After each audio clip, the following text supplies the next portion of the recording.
like that video for a couple reasons. First of all, we tried really hard to put sharks with laser beams in the fixture, but unfortunately they just didn't fit.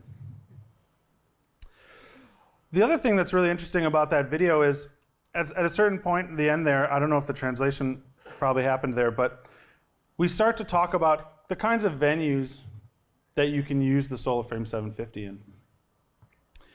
And the first venue we list is theater.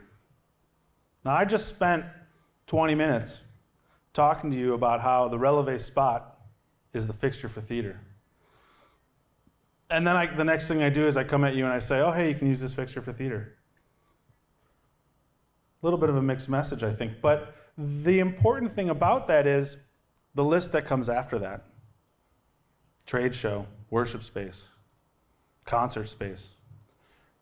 All of these different venues, that light is designed to be an all-purpose tool, a multi-tool, to do things appropriately for all of those different types of venues. That's the goal of that light. The Releve spot is designed for theater, not for those other things.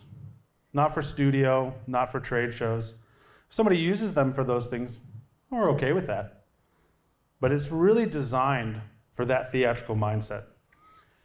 And if we went into the exact same demo that we just did for Releve Spot with SolarFrame 750, it would not look the same. You would not get the same feeling of, oh yeah, this color is really even and mixed. That's the reason I spent so much time looking at that, because I really wanted to show you how important that is in a theatrical light. That doesn't mean the SolarFrame 750 can't be used in those types of spaces. It's just going to look different. And that's due to the additive versus subtractive color mixing. Now, I said we built the SolarFrame 750 thinking about cruise ships. Well, we've actually seen a lot of usage of this fixture. First of all, it's been very popular in the rental inventories. Why?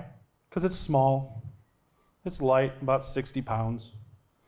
It's got a very wide feature set, framing, animation, prism, and a gobo wheel.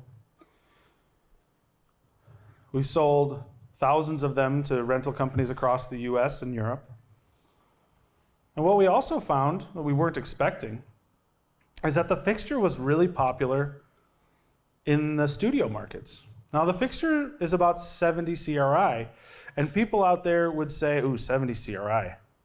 You can't possibly put a 70 CRI fixture on camera. And that's the conventional wisdom, and I'm not going to argue with it because I'm not a gaffer or a director of photography. But what we actually found is that some DPs and gaffers and people who were designing studios in New York and LA, they actually found that the fixture worked really well because of its feature set, because of how even the beam was and how flat it was when it was projecting on a surface.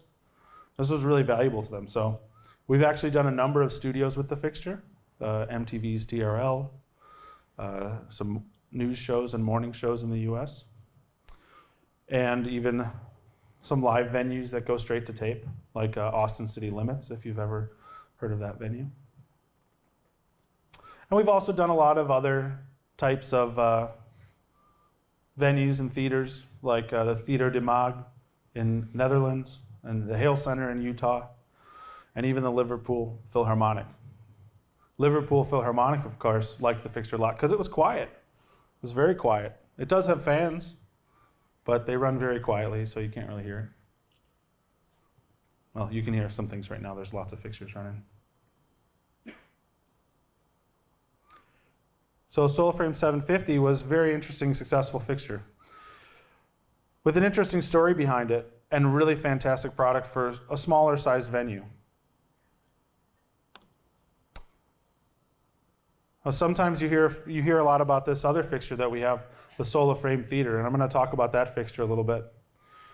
This fixture is really special because it is the only fanless LED fixture, fanless automated LED fixture on the market. What's the benefit of a fanless fixture? Why would I even want that? You know, most fixtures are quiet enough. You probably can't hear that high beam 1000 or that frame 3000, spot 3000 on the floor over there, you probably can't hear them right now. And so you'd think, well, why do I really need fanless? Well, let me tell you the story a little bit about how that fixture came to be. We were actually selling a fixture called the SolarFrame 2000 in Europe, and it was very popular. They really liked the output, the color, the way the feature set, how its zoom worked. They really loved it, especially for all the national theaters, royal ballets, playhouses, and stuff like that in Europe. And we were getting a lot of traction with it, but we also got a lot of feedback. You know, these fans, they're just too loud. Can you make a fanless fixture? And we said, well, we can make a fanless fixture, but there's going to be a cost. It's going to be heavy. Because, you know, in order for us to get rid of the fans, we have to make a radiator that's big enough to get rid of all that heat from the LED. So we designed the SolarFrame theater based on that frame 2000, SolarFrame 2000, with no fans. And that list might be too small for you guys to read it, but what it basically shows is a ton of different theaters in Europe that really latched onto this. And the reason why they latched onto it is because in that environment, any noise, any background noise is unacceptable. Even right now, if I stop talking, the amount of hum and buzzing that you hear just from the fixtures in this room is too much, just from the power running. And the SolarFrame Theater really latched on in all these venues because of that. You see the Schauspiel in Zurich, in Switzerland, a lot of venues in Germany, Finland, Sweden, and Russia. It's an enormously popular fixture for us. Our second most popular fixture, actually, because of all of the places that really sought after a fixture that was fanless. All right. And I have some cues I'd like to show you about the feature set of this fixture. I just remembered I have those. So first of all, framing. SolarFrame, it's in the name. The fixture uses four plane framing. Because of that, you can only get a sharp edge on 2 frames, but the third one's pretty close and the fourth one's a little bit off. But on a white wall, that's really noticeable in practice. Maybe not so much. If this was pointing on the floor, trying to bring the light off of the front of the stage, it would be more than suitable. Next, please. And of course, those are full curtain frames. Next, please. So I can go the entire way across the field on both in any direction. I can do really cool sweeps. I've noticed full curtain frames have been out for a little while now on a couple of different fixtures like ours. And what I'm starting to notice is that theatrical designers are actually using them as transition pieces now, whereas in the past they were simply for making a box. And one of the interesting things that now with the full curtain frames designers can do is choose how the light comes on, much like we used to do with PowerPoints a long time ago. So if you wanted to transition into lighting a perfect square on a speaker, for example, you could do that. And it gives you a new way to look at your light. Next, please. Fixture also has, one of the things that's really nice about it is the way that it does framing on a gobo. Now, the gobo and the frames are on different planes. That's a fact of a mechanical system, an automated mechanical system. But what's important is that they're as close to each other as possible. So by putting them as close to each other as they are, we're able to give you a good shutter on the frame. I'm sorry, a good frame on the gobo. We're able to cut sections off as we need. But what else we're able to do is keep a lot of the intensity. You'll see that there's not a ton of drop off across that beam if you go to the next cue. It does get brighter on the outsides, obviously, but the center of it was still about as punchy as it is now. And next. And of course, very fast, rock and roll speed. Designed to go very narrow, 7 degrees. and still give you a beautiful sharp gobo and your frames simultaneously.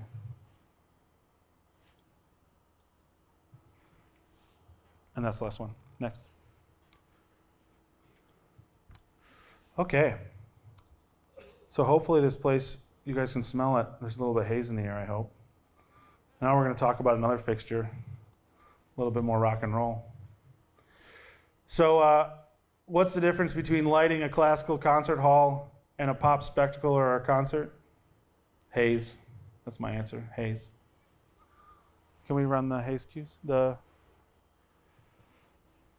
this fixture is our SolaSpot 3000. The SolaSpot 3000 uses a 1,000 watt LED engine. At its maximum, it can put out 37,000 lumens of light, and these are field lumens. So when I say 37,000 lumens, I'm talking about the actual light that you get on your projected surface on your wall, not the spill light, the reflected light. This is actual light. If we were reporting a number like an integrating sphere number, like can be common in the industry, we would actually be about 20% higher than we actually are. So this fixture in integrating sphere lumens gets about 42,000 lumens. We don't report that number of 42,000 lumens because we feel that it's fake news. So on our data sheets, we use the real light numbers, the ones that you actually get when you're using it, 37,000 lumens. The fixture has a great zoom range, 7 to 55 degrees. I'm not going to go to 55 right now because you'll all be blind. But what's really great about this light is how powerful it is, how it cuts through that haze, how it gives you that beautiful fat beam of light. And thank you for dealing with the haze. Next cue. And we love playing with haze and with beams of light at high-end systems. You can see as this gobo rotates how it can do interesting things in the air. And next cue, please. Little nice effect with the tunnel effect. Gotta love that one. One of the reasons this fixture is so good at all of these kinds of effects is how bright the fixture is across the field. In the past, we've made really bright moving lights from arc sources, and they were always really bright in the center. But with LEDs, we're able to make very even field beam lights. So what this means is the outside of this ring is as bright as the center is, or within about 15% of the brightness of the center, which means that when you do this gobo, you get a really bright outside, which gives you a really awesome tunnel effect, laser effect. Next, please. And there I'll blind you guys a little bit more. Some cool new effects in the haze. But this is what these lights are all about. The SolaSpot 3000 has so many features.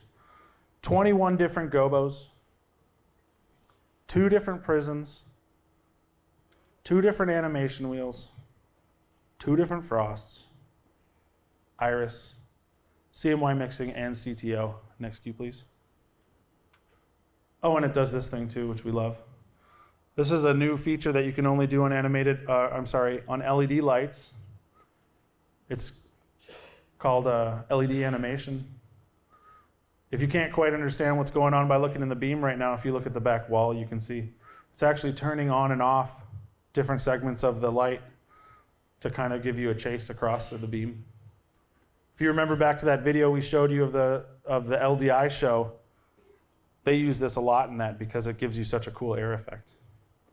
And then next.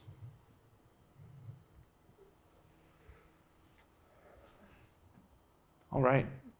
And then we have, of course, this one. I really like this look because it shows how you can do a lot with the fixture. So right now, we are running 2 different gobos, a prism, and a split color. And with all of that in there together, you can still see a beam in the air. You can still see a projection on the back wall at a pretty decent throw. So definitely something that gives you lots of ability to do stuff. You know, when you're doing a concert, you want to have a different look for every song. You can't repeat looks. Everything's got to look different. So with this fixture, you have so many different options that you're not just choosing between different colors. You're choosing between so much more. Okay, thank you. And the picture on the screen right now is from Austin City Limits. This is a music festival in the US, in Austin, Texas, the home of high-end systems. And they used Sola Frame 3000s, the brother fixture to this, on one of the stages. And this is in daylight. This is broad daylight, midday, a little bit overcast sky, but plenty of light in the air. And you can still see how powerful those beams are flying through the air up until the wind cuts off all the haze. Can't run through no haze. Okay, there's one other special fixture I want to talk about, and it's a preview. This fixture will be showing at LDI this year. I'm sorry, at Pro Light and Sound in the upcoming months in April, and launching this summer. And it's an exciting new fixture from High-End Systems, but it also has an exciting story, the Turbo Ray. Now look at that, isn't that weird? Very different than anything else I was talking about. But why? Why would we make this light? I mean, we make frames, we make spots, washes, and high beams. Why would we make something like the Turbo Ray? Well, at High-End Systems, we believe that it is critically important that we make things that are cool. And sometimes you just have to make something that's cool because it's cool. And you have to hope that you'll show it to people and they'll say, yeah, that's cool. I want to use that. And that's why we are making the Turbo Ray. So the Turbo Ray, as you can see, has that beautiful front radial diffuser design that you may remember from the AR5 from ETC. Or some other fixtures. There's some other ones in the industry that use that. But it's incredibly popular on-camera look, concert look, TV look. You see a lot of these when you watch award shows in the US especially. And it's something that we felt that we could kind of reinvigorate and give it some more abilities as well. So the fixture also is going to be a pretty wonderful wash light with a really soft, even edge. It fades off from about a 2-to-1 fall-off ratio. So as you get to the edge of it, it slowly fades off so you can layer light on light. It also is able to make a really beautiful beam. It goes all the way down to 3.5 degrees for its narrow beam. And what this means is when we put that haze on and we start trying to do aerial looks with it, it's really impressive and it's really exciting. It can do not quite a Sharpie look, but gives you that really beautiful fat beam that really colors the air. And then of course it does some other really weird things like this, where we can actually image the individual pixels and control them in quadrants on the LED. So the LED face isn't necessarily always the same color. You can do up to 4 different colors, and you can also split it up into primary colors. So just a beautiful, exciting fixture that we're hoping we're going to be showing it coming soon. Unfortunately, I wasn't able to get one for today. But we'll be showing it at Pro Light and Sound, and then following that up with a release, and a lot of interest for it already. So what does all this mean? I talked about all these different lights. I talked about all these different concepts of why we design lights the way we design lights, who we're designing lights for, what sizes they are, small fixtures, big fixtures. What this really means, what this is all about, is who the lights are for. It's all about designing lights that are used for applications. Whether it's a show like the Drake Tour, where they're trying to make a huge impact, where they're trying to make a single man on stage look larger than life, be an experience that you remember the rest of your life. Whether it's a Broadway show where they're trying to evoke emotion, make you feel the passion and loss. This is a picture from Moulin Rouge on Broadway, which will be opening soon.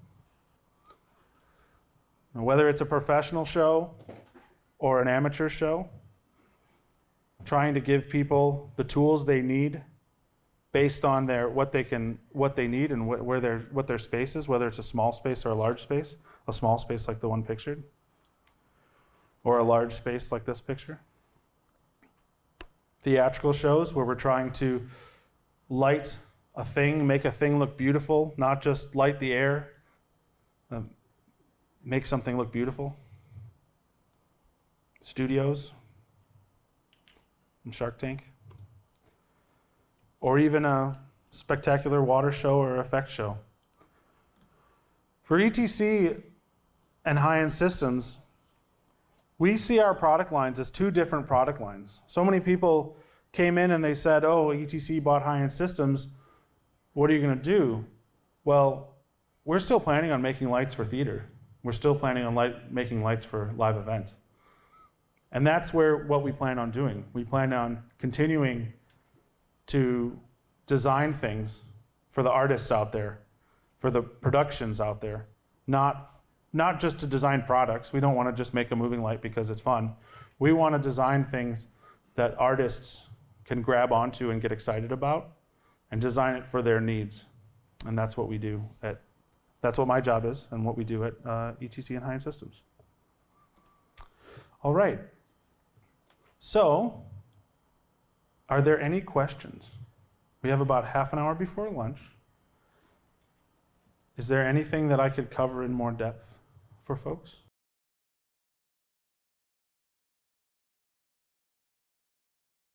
So yes, that is a gobo wheel with 6 positions on it and an open hole. The reason it's, so obviously it can do animation, but it does need to turn around at a certain point, otherwise it goes through the empty hole. It does have a special mode programmed on it where it'll go through the animation and then quickly skip the open hole. The reason we decided to not make that as a just solid animation wheel is for price. We wanted to make the fixture more cost effective, and by adding in extra motors and drivers, it would have put it out of the price range we were trying to reach. For example, talking about price, obviously you could get pricing from CNC. They can certainly help you with that, but the SolaFrame 750 we looked at is about 30% more expensive than the Releve Spot. The Releve Spot is about twice as bright, right? So the question, well, you guys all know the question already. Okay, so what is the path and how has it been adjusted with the High-End Systems acquisition? Well, the really interesting thing about that is that we were actually at ETC developing moving light. We were starting to develop a moving light before we acquired High-End Systems. And what we had decided was that we at ETC, we should make a moving light for our core market, which is the theatrical customer. You know, the theatrical customer who loves our desks, who uses our dimmer systems and our source 4 lusters, our color source spots. Those are our core customers. They were the ones that we wanted to make a moving light for. Well, when we acquired High-End Systems, that didn't change our desire to make lighting, automated lighting, for our core customers. Because we view the High-End Systems product line as being for a more broad customer base. It's for entertainment designers, it's for trade show designers. It's for the general automated lighting market out there. Whereas the lights we want to make for high-end ETC, the lights we want to make for ETC are very specific for the mindset of a theatrical lighting designer. So with the acquisition of High-End Systems, it didn't really change our plans for ETC. We still plan on making theatrical automated lighting like the Releve Spot. And that's, of course, the beginning of our plans. I can't tell you about the rest of our plans. but we still plan, and the whole presentation, the goal was to point out how high-end systems will continue to make fixtures for the general automated lighting market. We're still going to try to make arena-shaking, stadium-bright moving lights. And we're still going to try to make those lights through high-end systems.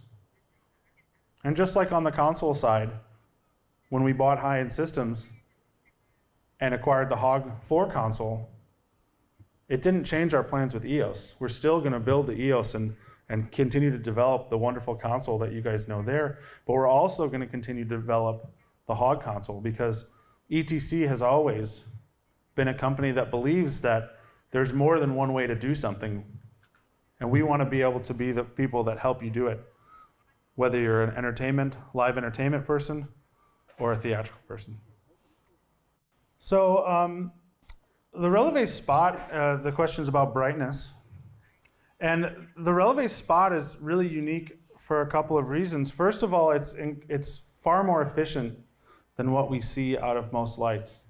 So you look at it and you say, ooh, 180 watts, it's not that much. Well, the comparison from I'll go back to that slide.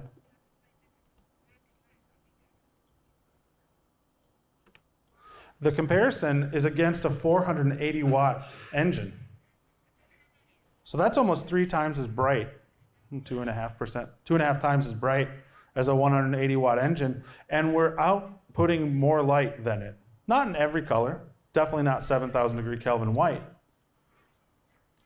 but we're able to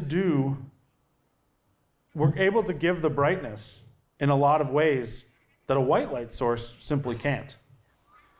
Now, there's other challenges in a additive color mixing system. The challenge isn't necessarily only related to wattage. We could put more lights in there, LEDs in there, make it brighter, but that would also make it bigger. And a larger fixture than what it is isn't necessarily the desire.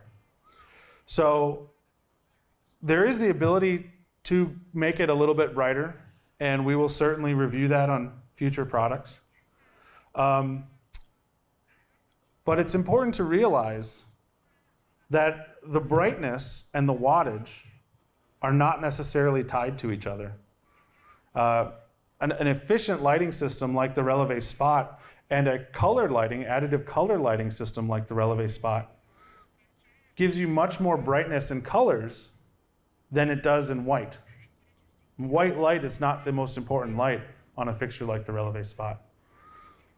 You know, when we're comparing it to brightness, if you're familiar with the color source spot, the Releve Spot is slightly brighter than the color source spot. If you're comparing it to the Luster 2 source 4, it's about the same brightness as a Luster 2 source 4. So the brightness is very, very much on the same level as other theatrically used lights. Yeah, this is a factor of the subtractive mixing that I was talking about. And that's part of the reason why we put the frost flag in the fixture, so you can use the frost flag to get that softer edge. Now, the place that doesn't work on is gobos, and the edging that you see there on a out-of-focus gobo is a factor of subtractive systems. And this is one of the key reasons we designed the Releve with the additive color that we did, because it does do the color so much more evenly in these scenarios. Now at ETC, we strongly believe in additive color mixing systems, but with the current technology, the brightness just isn't there for that same kind of look. If you look around the industry at all the additive color mixing systems, your white, especially your 6,000 Kelvin or brighter white, is just never quite as punchy as what you can do with an all-white system. Yes, so all of the fixtures we have to choose a prism when we make them, obviously, for it to be included standard. What we've been doing recently is we've been trying to offer other prisms additionally as accessories, so that if you prefer a 3-facet prism, like you just suggested you do, we can make that available as well. On the SolaFrame 3000, for example, it has 2 prisms. We use a linear prism in there because you can get some really cool effects with a linear prism. You can also really control where it's going. Like if you wanted to wash the stage with gobos, a linear prism is really good for that because you can choose the line that it's on, whereas a 3-facet gobos prism is just in a triangle. On the SolaSpot 3000, we also have an 8-facet prism. And that prism is really cool for like aerial effects and stuff like that, which was what I was showing you in the red and blue gobo that we saw at the end there. So all the different types of prisms have value. Our goal there is to offer with the fixture one that we think will be the most commonly used or preferred one, but then also give options to get other prisms because we know that not everyone prefers the same look. Yes, so the answer is that the Martin does have a patent on that. That specific technology, that specific way they do it, they do have a patent on that. So that's the reason why no other manufacturer is currently making a wheel that's able to adjust. For anyone in the room who's not aware, there's other companies that do have an animation wheel that can change directions. And that is a patented feature. And obviously we respect their patents and would not want to infringe on them.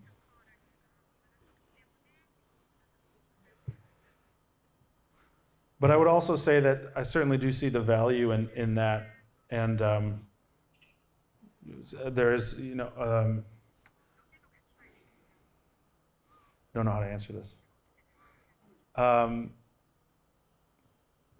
I certainly understand why you like to have a horizontal as well as a vertical animation wheel for water versus rain versus stars or something like that.